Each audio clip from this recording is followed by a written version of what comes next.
Sir नमस्ते. नमस्ते नमस्ते. आपलं नाव सांगा sir. माझं नाव रवींद्र कचरू कराळे, मुक्काम पोस्ट तांबोळ, तालुका अकोले, जिल्हा Ahmednagar. Mobile number. Mobile number 9021086191. आज जो डाळिंबाचा प्लॉट आहे सर, कितव्या वर्षाचा आहे आणि किती झाड आहेत सर? आता हे साधारण 9व्या वर्षाचं पीक आहे. साधारण लागवडीनंतर 18 महिन्यांनी आम्ही पहिलं पीक घ्यायला सुरुवात केली. लागवडीला ज्यावेळेस बेसल डोस भरला तर तो सुरुवातीला मी रासायनिक खतांमध्ये भरला होता. तर त्याचा सुरुवात ठीक आहे, म्हणजे तरी अपेक्षित इतके काय रिझल्ट मला भेटले नव्हते त्याच्यामध्ये. पण नंतर मग Bhagyalakshmi dairy farms private limited या कंपनीचे प्रतिनिधी मला आमच्या अकोल्यामध्ये भेटले.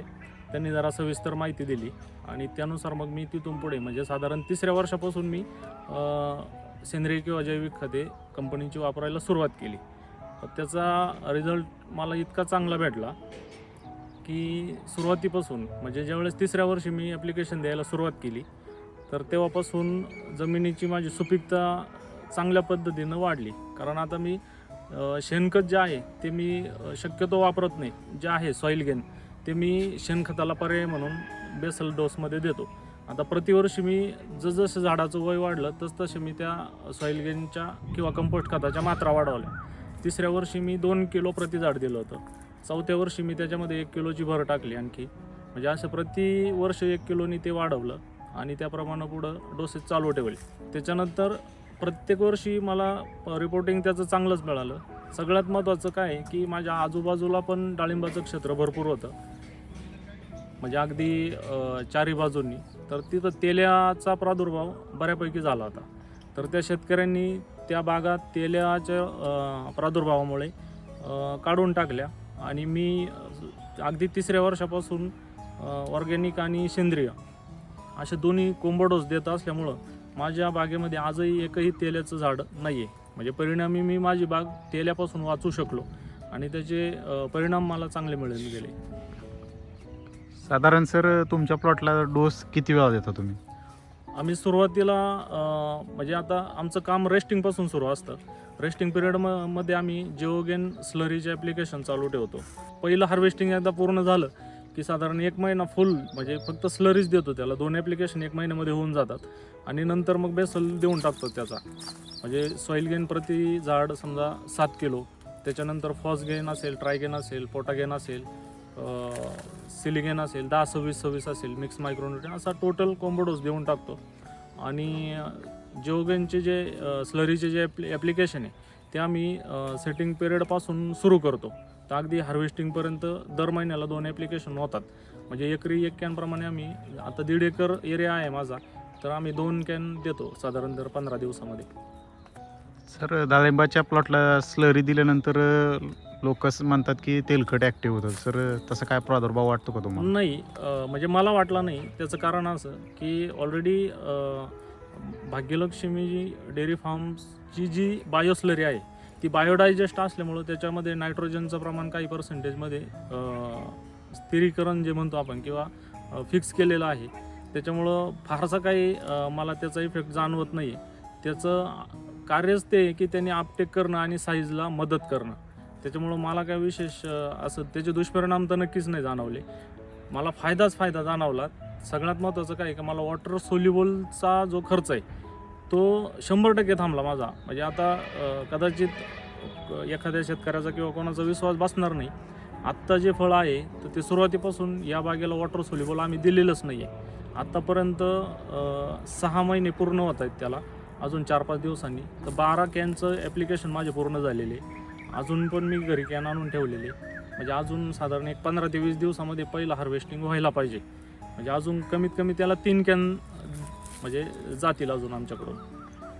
इतरांच्या तुलनेत जर आपण प्लॉटचा विचार करायचं झालं तर तुम्ही भाग्यलक्ष्मीची सेंद्रिय खतं वापरता. इतरांच्या प्लॉटमध्ये आणि तुमच्या प्लॉटमध्ये तुम्हाला काय बदल वाटतो? त्याच्यामध्ये फरक आहे. आता म्हणजे मी माझ्या मित्रांना वगैरे किंवा माझ्या जवळचे नातेवाईक असतील किंवा म्हणजे शेतकरी वर्गाचे सगळा वस्तुस्थिती अशी आहे का शेतकरी कदाचित चांगल्या ग्रेड वापरतो, चांगल्या ब्रँडेड ग्रेड शेतीसाठी वापरतो, परंतु बहुतांश शेतकऱ्यांचा प्रश्न हा आहे की त्यांचं आपटेकडं कॉन्सन्ट्रेशन नसतं किंवा आपटेक या गोष्टीकडं त्यांचं लक्ष जात नाही. परिणामी त्यांचा भांडवली खर्च हा वाढला जातो. तर आम्ही काय करतो का आम्ही म्हणजे कोंबो डोस तर देतो, पण तो उचलला कसा जाईल त्याचं खाली विघटन पण होणं गरजेचं आहे. तर तो विघटित होऊन तो झाडामध्ये त्याच्या अन्नद्रव्य कसे जातील तर या गोष्टीवर आम्ही काम करतो. म्हणून आपण स्लरी कंटिन्यू वापरली ती आणि त्याचे जे बेनिफिट्स आहे ते आम्हाला चांगले मिळाले. एकंदरीत तुम्ही भाग्यलक्ष्मीची कोणकोणती उत्पादनं वापरता? त्याच्यामध्ये आम्ही कंपोस्ट म्हणून सॉईल गेन वापरतो, त्याच्यानंतर फॉसगेन प्रोम जे आहे ते वापरतो, ट्रायगेन त्याच्यामध्ये सिलिकॉन मॅग्नेशियम आणि कॅल्शियम आहे ती ग्रेड वापरतो, त्याच्यानंतर पोटागेन नावाची जी आहे त्याच्यात पोटॅश आहे 14.5% ऑर्गॅनिक पोटॅश मिळतं त्याच्यातून, तर ती ग्रेड वापरतो. त्याच्यानंतर बायोस्लरी वापरतो. याच्यासोबत काय रासायनिक खतं यूज करायची गरज पडते का? रासायनिक खत सर नाममात्र दिलं जातं. आता हे जे आहेत माझे सगळे 578 झाड आहेत, तर त्याच्यामध्ये 10-26 जे आहे ते मी फक्त 50 किलो वापरलेलं आहे या सगळ्या प्लॉटसाठी, फक्त 50 किलो. याच्या व्यतिरिक्त याला दुसरा बेसल नाही आहे. बाकी सगळे कंपनीची खतं आहेत मग भाग्यलक्ष्मीची. साधारण तुम्ही किती दिवसापासून वापरता? मी बघा म्हणजे आता हे 9वा हार्वेस्टिंग मी करतोय. सुरुवातीचे 2 वर्ष सोडले तर गेल्या 7 वर्षापासून मी वापरतोय. सुरुवातीच्या 2 वर्षाचा काय अनुभव आहे आणि नंतर काय अनुभव आहे? सुरुवातीच्या 2 वर्षामध्ये आता काय झालं, ज्यावेळेस डाळिंब पिकामध्ये मी सुरुवात केली किंवा त्या एंट्री केली त्याच्यामध्ये, तर फारसे अनुभव काय माझ्या पाठीशी नव्हते. इतरांच्या याच्यानुसार किंवा इतरांच्या मार्गदर्शनानुसार मी ते प्लॅनिंगनी सुरुवात केली होती.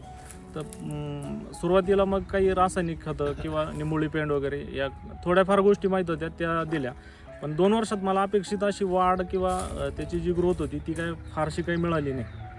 पण मग त्यानंतर 2 वर्षानंतर जे काय बदल त्याच्यामध्ये दिसले किंवा जाणवले मला सेंद्रिय किंवा जैविक खतं त्याच्यामध्ये वापरायला लागल्यापासून, तर ते आजपर्यंत मला एकदम चांगल्या पद्धतीनं जाणवता येत. म्हणजे त्याचा जो आउटपुट आहे किंवा त्याचे जे परिणाम जे आहेत ते मला चांगले मिळाले. गळितामध्ये काय फरक जाणवला? गळितामध्ये आता सुरुवातीचं जे वर्ष होतं, सुरुवातीचे 2 वर्ष, तर त्याच्यामध्ये मला वाटतं काहीतरी 7 की 9 टन मला वाटतं निघाला होता माल फक्त. तर त्याच्यानंतर अगदी 3ऱ्या वर्षापासून बऱ्यापैकी त्याच्यामध्ये वाढ झाली. म्हणजे 12, 15, 18 अगदी 22 टनापर्यंत हार्वेस्ट त्याचं यील्ड जे आहे ते गेलेलं आहे 22 टनापर्यंत. आता साधारण विचार करायला गेलं सर, तुम्ही रासायनिक पद्धतीने पण केलं आहे आणि सेंद्रिय पण केलेलं आहे, तर फवारणीच्या बाबतीत काय अनुभव आहे तुमचा? आता फवारणीचं म्हणजे जे शेड्यूल आहे, तर काय आहे, झाड ज्यावेळेस आपलं प्रतिकारक्षम बनतं तर त्यावेळेस त्याच्यावर बाकीचे रोग पण कमी अटॅक करतात किंवा ते त्या रोगाला प्रतिकार करू शकतात. मग परिणामी स्प्रे अर्थातच कमी लागतात त्याला, म्हणजे फारच्या स्प्रेची गरजच पडत नाही.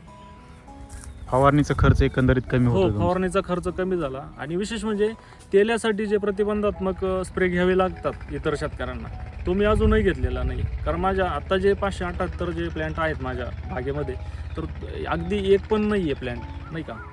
म्हणजे आम्ही पण शोधतोय की ते सापडलं तर काहीतरी उपाययोजना करू शकतो, पण ते नाही मिळत आहे मला पण.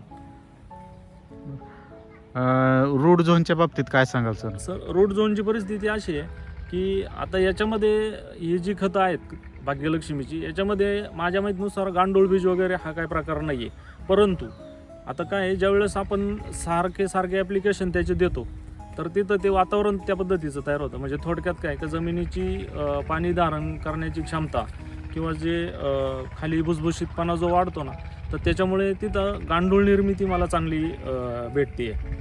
तर त्याचा फायदा असा होतो की तिथं वापसा कंडिशन एकदम चांगल्या पद्धतीनं राहते आणि त्याच्यामुळं आपटेकला मला चांगली मदत होते. साधारण एका झाडावरती किती फळ आहेत आता?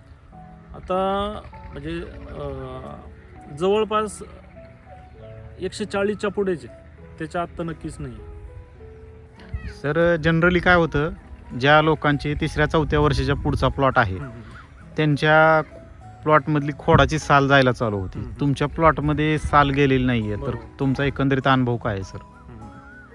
तर मग आता म्हणजे सुरुवातच आपण अगदी 3ऱ्या वर्षापासून जे जैविक आणि सेंद्रिय आणि रासायनिक हे जे कोंबो डोस आपण सुरुवातीपासून ठेवले ना, तर तिथून पुढं म्हणजे झाडाचं जे आरोग्य आहे ना ते मला सुरुवातीपासून चांगलं मिळालं. म्हणजे त्याच्यामध्ये मररोग असेल किंवा तेले असेल किंवा खाली खोडकूज वगैरे या ज्या गोष्टी आहेत तर ते मला सुरुवातीपासून चांगल्या मिळाल्या. आणि खोडाची साईज पण एकदम चांगली राहिली. साल पण त्याला म्हणजे अजून पण चिकटून आहे, साल म्हणजे सुटत नाही आहे त्याची. एकंदरीत डाळिंबाच्या बाबतीत विचार करायला गेलं तर सेटिंग अवस्था असेल आणि साईज अवस्था, ह्या दोन अवस्थेमध्ये शेतकऱ्यांना खूप म्हणजे मेहनत करावी लागते. बरोबर. तर तुमचा काय अनुभव आहे याच्या बाबतीत? नाही, आता त्याचं कसं आहे, सगळ्यात महत्त्वाचं डाळिंबाचं हे जे पीक आहे ना याचं कामच रेस्टिंगमधलं आहे.